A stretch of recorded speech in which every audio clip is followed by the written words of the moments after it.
Intuition from Planetary Sojourns. The EDGAR CAYCE life readings were mainly divided into two main sections. Planetary Sojourns. Past lives. These are the two witnesses as revealed in the book of Revelation verse 11:3. The two witnesses in Revelation. Verse 11:3. And I will give power unto my two witnesses. Verse 11:7. And when they shall have finished their testimony. What is meant by the two witnesses mentioned in Revelation 11:3? An individual experience in the earth plane is motivated by that which arises from its sojourns in the influences of the consciousnesses outside of the physical being. Or as you would say astrologically, the sojourn in the environ of Venus, Jupiter, Mars, Neptune, Saturn, Uranus, Sun, Moon, and the constellations and those effects upon same. Emotionally from the innate forces. And by the emotional effect from sojourns in the earth. Both of these are witnesses. Sounding of the angels in Revelation. Are we correct in interpreting the sounding of these seven angels as the influence of spiritual development in these other planes, planetary sojourns, becoming active through the vibrating centers of the physical body during the process of purification? Correct. This may be as a soul expression or a mechanical expression, and only when it is in the true accord from the soul is it perfectly understood.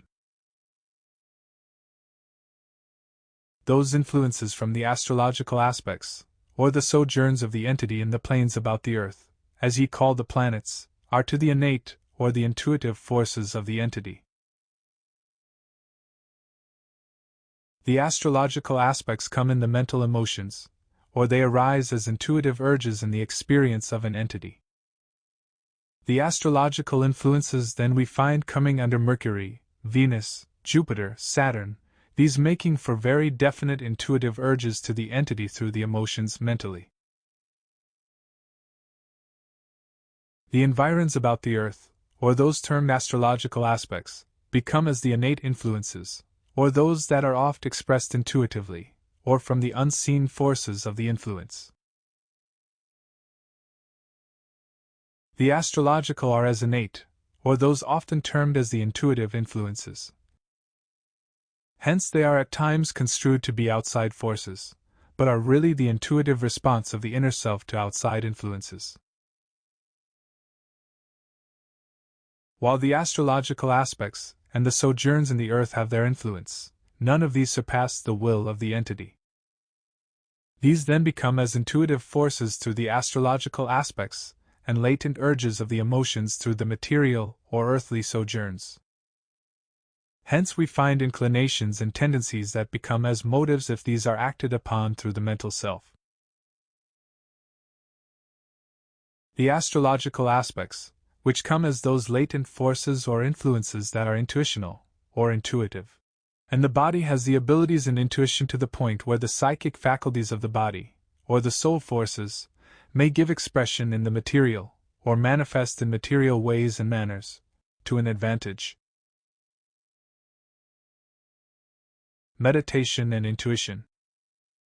The astrological aspects become the innate influences or forces in the experience, these arise as urges, and may be met through the application of will, or by the choice of the entity in respects to what is set in self as the ideal in making such choices or such determinations within self. These arise from the mental or the deeper meditations. The entity will find that its own intuitive forces should be the more often the controlling influence in its activity. That arise through the entity's own meditation, the entity's own concentration upon plans or ideals, whether in relation to its own activities or those of others. The astrological influences are upon the mental or the intuitive forces, which are developed in this entity to a great degree, as will be indicated. These come then as dreams, as visions, not as dreams from the separation of the body, but daydreams and visions in the meditative experiences of the entity. There are great intuitive influences and forces as related to the mental and spiritual influences about the body, in the very act of the creative forces. If the body will then listen off to that within, the directions may be more in keeping with that which will be satisfying or gratifying, and constructive in the experience. Planetary sojourn in Saturn. In the Saturn forces we will find great changes coming into the experience. And there are the needs for the direction as to the intents, as to those conditions that may be as pronouncements of the entity from one period to another. As seen, it is inclined to be a part of the entity's experience that it announces that it will do so, and when it is at such and such a place, then such and such other things may be accomplished. These are imaginative. These are intuitive. Planetary sojourn in Neptune. We find Neptune as the greater influence. Hence the intuitive forces, the mystic influences in the experiences of the entity, whether allowed to manifest by the activity of the mental abilities of the entity or not. Thus things that are of the mystic or mysterious nature ever become a part of the entity's expression and manifestation in one form or another. Planetary sojourn in Venus. We find in Venus the beauty, art, music, the ability to attract, especially the opposite sex.